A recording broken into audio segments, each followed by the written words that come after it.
Hello, everyone. Welcome to the first and final day of Game Jam 2026.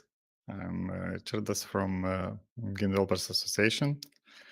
And yeah, we'll go through the main things, what is happening today on the last day, and what is needed and asked to do from the organizer side and from the event side. So 1 second, I forgot to share my screen. Huh. 1 second, 1 second.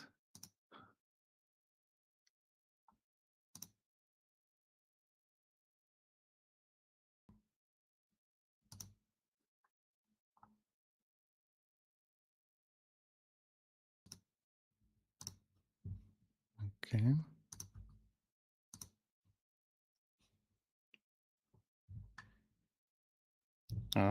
Okay. So hope you can see everything. And yeah, the main thing, of course, today is the registration and submission of your game project to Global Game Jam. So hope you had the chance to register already yesterday. I checked, we have more than 280 people in Lithuania, so that's quite nice. But I hope we'll still gather more today. Again, we are, as a, as a Lithuania, as a site for Game Jam, we are again in like very top of the world. So that's very nice to see us on the map and on the list. So let's keep it that way, and please register. The link, yeah, the can take a screenshot or take a photo of the link here to find our site and register there. And today's main things. So we really ask you to find time till 2:30 to register and to upload your projects to Global Game Jam. And then the second part, if you want to show your trailer on the closing stream, so please find time also to finalize the trailer and to upload it to our Google Drive through our form. I'll share it soon, and it will be shared everywhere on Discord. It's you can find it already on the tips and tricks part, and also in newsletter. Well, everywhere where we have opportunity to reach you. So yeah, it's really big favor from you to be on time, because we cannot wait longer to collect the trailers and to prepare them to show. And yeah, we'll start the day, like the final showcase show on the from 4. And at the beginning, we'll go through Screenshot Saturday votes and what we had collected, and then the main part with trailers. It will depend on the number of trailers we receive and we'll put together. How long will it take? Usually, yeah, we have like dedicated about 2 hours. Usually it's a bit shorter, so we will see. I checked, right now we have around close to 70 projects already registered on from Lithuania, so that's very cool. Hope there will be more, and hope everybody will have enough time to upload their game projects also. And yeah, a bit more information about uploading the game. So it's enough for one person to be responsible for that. to create the project and then submit everything what is required. There are plenty of detailed instructions both on our Discord and on Global Game Jam website how to do that, what is needed.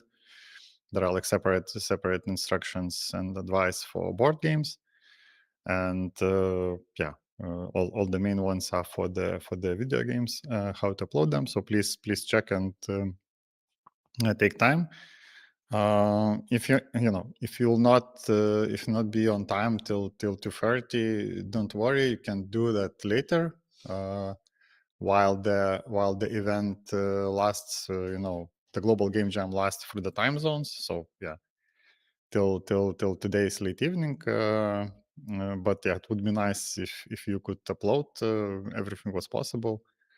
Global Game Jam organizers ask to upload the things even if you didn't finish the game, just to have everything in one place. So please find time to do that. And for trailers, we really ask you to be very, strict and precise. So don't do them longer than 1 minute. Please do not use copyrighted music and offensive material. Music is very important because as we're showing it on YouTube, it can be strike down if we use some copyrighted music. So please be careful. And you can use the free music from YouTube. That's like the safest bet, and for sure they will not remove the clips. Very important about the title. Please title your file game title slash what's the underscore game title underscore team name. Yes, please use only one underscore and only use letters and numbers, because we will take the names automatically from this title and show on the screen. So for everything to work, we need it to be very precise. The settings for video, for audio, you can find everything also on the Discord and everywhere. And don't forget to add your game title, like a logo or at least a name at the beginning and at the end, for people to remember easier what they watched. And please don't wait till the last minute, because we cannot accommodate later videos to show them, because we need to prepare everything for the stream. You can find the form, Google form on Discord, again on tips, and I think it will be also shared on the announcements. You can use this QR code to find the link, and it's very simple form. Just please follow the instructions very closely. And that's the main things for today. Hope you'll have enough time to finish your projects and to upload everything. And we'll come back from the mainstream from Vilnius at 4, and I'll say bye and hang around for a few videos from our sponsors, also about latest games, and also one like a bit deeper dive from Unity case, and this time about like using the low poly graphics and finding ways to create games, and how they said bet against the really extreme quality, and find a way to make nice games with lower bandwidth of graphics. So thanks for staying, and good luck for today, and see everyone at 4. When the meteorite struck, it unleashed a hostile disease, plunging our world into chaos. Now, we stand as guardians, fighting to protect our world and vanquish all who threaten our existence.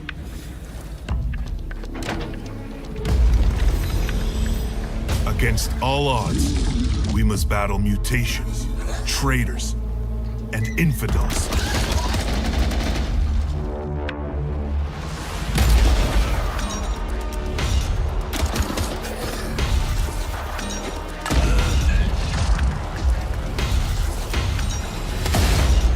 Every victory brings us closer to retaining our freedom.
I'm James. I'm the founder of MegaCat Studios.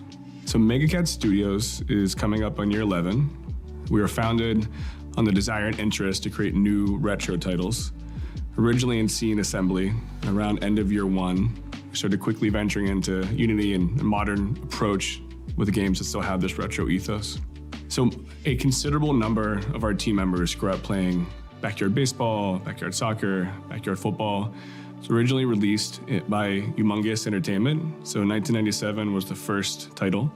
MegaCat actually just got done re-releasing Baseball 97 on Steam last October with a significant and wonderful groundswell of fans showing up.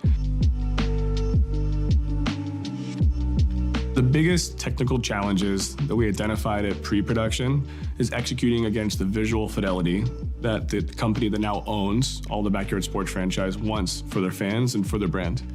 So the leadership team at Playground Productions does not come from games, but they come from film and television. So needless to say, their expectations are very high. When you're creating something that has analogs to film and television, I would say that lighting and post-processing and level of detail and texture fidelity are significant hurdles to overcome when your target platforms include these lower GPU resources that they can't really work across tons and tons of real time. That requires a much more sophisticated, usually multifaceted approach with these lights are baked, here's some light probes, here's some fake lights. You know, we're gonna fake some of these things with textures for color correction and just a significant amount of lighting magic to bring those things to that final product that I think fans and the target audience that we're bringing it to and kids can really jump out of their seat for and get excited about. The Backyard Sports franchise originally was launched as a kids title. And knowing that it's a kids title, it needs to be poppy and digestible and probably very relevant to the other media they consume outside of games. In the current production on the new title in the Backyard Sports franchise, we're just getting to what we would consider to be the end of establishing a final lighting pipeline. Along the way, we've gone through a dozen different configurations that intermix 10 different lights in a scene, 30 lights in a scene, 3 lights in a scene, 1 global sun, and just finding ways to manipulate in the skybox. Where do we place the light? How much light should come from it? How do we also make sure that there's not a shadow cast in this stadium or in this field, depending on the sport, that's interrupting gameplay? If someone's throwing a ball, no matter what type of ball it is, that shadow being cast is a very important telegraph for someone to be able to pick up and play and making sure that it feels good and it's accessible. So we've been using Unity since maybe Unity 4. And I have fond memories of going through when HDRP was new. And after URP became the solution, we made a significant effort to basically champion that and let that be how we're leading most of our lighting pipelines across the MegaCat titles. So seeing that extended with Unity 6 and already having that familiarity with our last several commercial titles, it just feels like the perfect fit for MegaCat and for the new Backyard Sports title, because the URP pipeline gives us some sense of graphics fidelity that has the flexibility to still create some real-time lighting and textures, and have some adaptive pro volume solutions that, and this more complex geometry that's closer to the camera, really taking advantage of making things pop and look beautiful without consuming all the resources we need to make the gameplay. Looking at the Backyard Sports franchise and our target platforms to bring it to every console platform, regardless of the resource budget, there's a number of technical considerations we have to explore. You know, how are the textures stored? How big are the textures? How do we create something that has enough real-time energy that the lights are directional and beautiful, and we can still sprinkle in some God Ray magic here and there? The number one risk and the big challenge to overcome that Unity 6 has supported in a great way is that now we can hit those lower resource platforms with significantly less rework and concessions. When you're making these early plans and pipeline determinations and really validating how we're bringing something technically to life, you usually have to work backwards from whatever that lowest common denominator is for graphics processing power. Unity 6 brings a level of stability and optimization for how textures are managed, stored, and lighting is kind of consuming these resource mix to something that becomes significantly easier for us to shorten that pre-production window and still bring the game to the fans.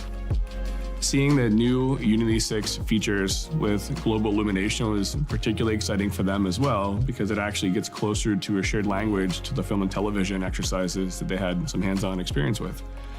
On our side, being able to reduce some of the friction with how we're managing light maps and a lot of the fake lighting solution also just makes the game look much more beautiful, much more quickly in production.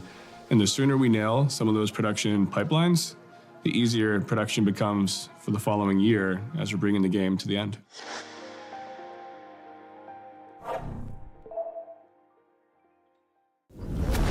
When the meteor